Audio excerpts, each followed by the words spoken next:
This is another question from Gianluca, and we're talking about kind of being an Excel freelancer or having a small consultancy. And Gianluca's question is, do I need to know more than just Excel VBA? Is it enough to just have one specialism? Well, my answer to this, Gianluca, is it's actually an advantage. It's an advantage to just have a single specialism. And I learned this over years and years of trying to successfully set up my own little practice, which of course I have now. When I started, I offered lots of different things. Spreadsheets, management science techniques, business strategy consulting. It confused the customer. The way to get started is to niche down and to specialize. Offer a single service that everybody can understand. Then as you get more established, you can begin to diversify those services. Start with a single thing. That's more than enough. Good luck. Welcome back to Your Daily Target. Very simple video today. I'm just going to tell you what I'm up to. I'd like to know what you're up to today, and if I can help you with any Excel related questions that you might come across in your work today. Well, I'm finishing 3 spreadsheet projects at the moment. I've got 3 projects I've been working on for a couple of months, coming to completion. So it's always a bit of a nervous time for me, because we have to push towards handover. We also have to push towards paying for the project, or at least paying for most of the project. So that's kind of on my mind. I'm looking to get myself in the right mindset to do some real high quality work, finish these projects strongly.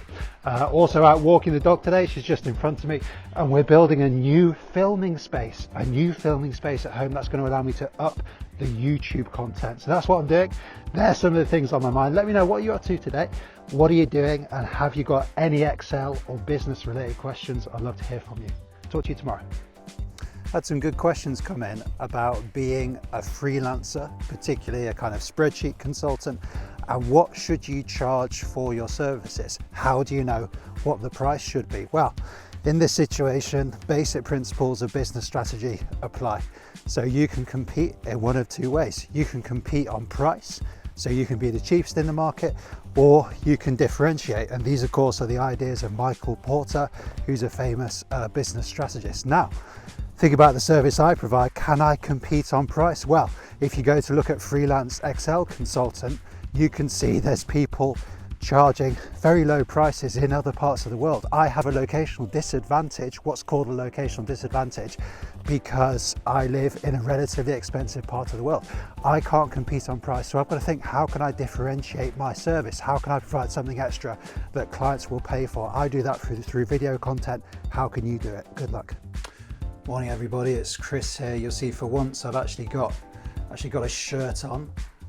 So my question today is, how do you deal with big meetings, or if you have a first meeting with a client, you have a first project meeting, how do you deal with that? Do you have any particular strategies that you employ? Today I'm going for a first working day, if you like, on a new project. And the project has taken a bit of time to kind of scope out and put together, but looks like a great client, so very much looking forward to it. And a little bit nervy, for your first day, a bit like the first day at work. But I have 2 ideas. Try to be competent, try to do your job well, and try to be kind, try to be, a decent person to have around. So how do you handle this kind of situation? I have a video on the YouTube channel called First Client Meeting, where I talk about my ideas. Let me know your Excel related questions. Talk to you soon. How do you know if your skills are good enough to become a freelancer in your chosen field? And we're talking about being a spreadsheet consultant type freelancer, but this might apply to graphic design, web design, whatever freelancer you're thinking about. Well, my thoughts are as follows. You clearly have to have the basic skills. That's important. In my case, I only really have the basic skills. You can see people on YouTube do much more sophisticated coding than I'm doing. What I've found over the years is that the technical skills are less important, because when you're being a freelancer, you're a project manager, so you're liaising with clients, you're discussing the problem, scoping out the problem, and then you're dealing with things like invoicing and things at the end.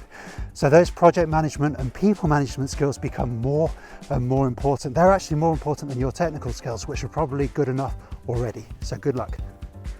I noticed something on YouTube yesterday that I really wanted to talk about, and There are adverts before my videos on YouTube, and one of these adverts is an Excel training course, and it's about learn all the Excel formulas, blah blah blah, and they flash up some spreadsheets. They show you some spreadsheets. Now the spreadsheet they showed as part of this advertisement had a really long formula in. You know, in the formula editing bar, when the formula goes over 3 lines or something, a really long formula.